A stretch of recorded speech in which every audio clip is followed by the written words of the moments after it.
Hello friends. एक बार विवेकानंद जी विदेश में गए, वहाँ पर उनका व्याख्यान था, बहुत ही सक्सेसफुल रहा।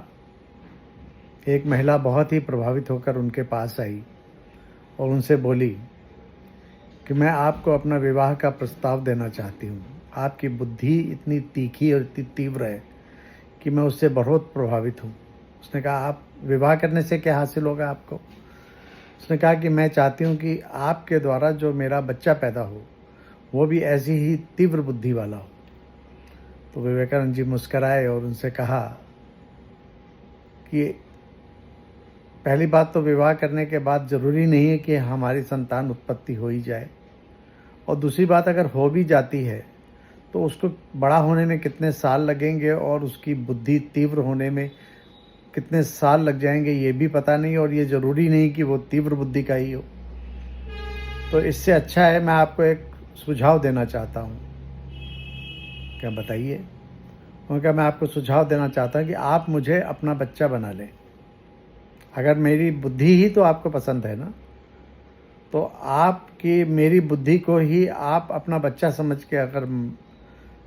कर अपना लेंगी, मुझे अडॉप्ट कर लेंगी अपने बच्चे की तरह, तो आपको एक तीखी बुद्धि का एक बना बनाया व्यक्तित्व मिल जाएगा। इससे अच्छी बात क्या होगी? वो स्त्री बहुत ही झेंप गई और बहुत ही प्रभावित हुई। ये है हमारे अध्यात्म की ताकत। यही ताकत विवेकानंद जी के अंदर थी, क्योंकि वो जानते थे कि ये स्त्री मोहित किस पर हुई है? मेरे शरीर पर नहीं मोहित हुई, मेरी बुद्धि के ऊपर मोहित हुई है।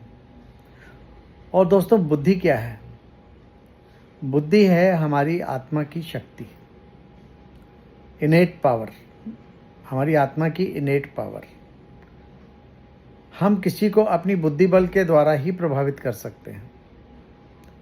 शरीर के द्वारा जो प्रभावित व्यक्ति होता है वो मोमेंट्री होता है, कुछ समय के लिए होता है, और उसका लंबे समय तक वो लगाव, वो झुकाव नहीं रह सकता, क्योंकि शरीर अविनाशी है, शरीर विनाशी है। लेकिन आत्मा अविनाशी होने के कारण अपने जो आत्मा के जो गुण हैं, जो शक्तियां हैं, उन गुणों के द्वारा ही हम दूसरों को प्रभावित कर सकते हैं। और वो प्रभाव जो होता है वो परमानेंट होता है, उसको छीन नहीं किया जा सकता, क्योंकि आत्मा अपने आप में संपूर्ण है, और संपूर्ण जो चीज़ होगी वही चीज़ दूसरे को प्रभावित कर सकती है। तो दोस्तों, आप सोच सकते हैं कि विवेकानंद जी कितने ही महान व्यक्तित्व थे और उनकी आध्यात्मिक शक्ति कितनी पावरफुल थी, वरना इतना अच्छा जवाब कोई व्यक्ति नहीं दे सकता था। Thank you.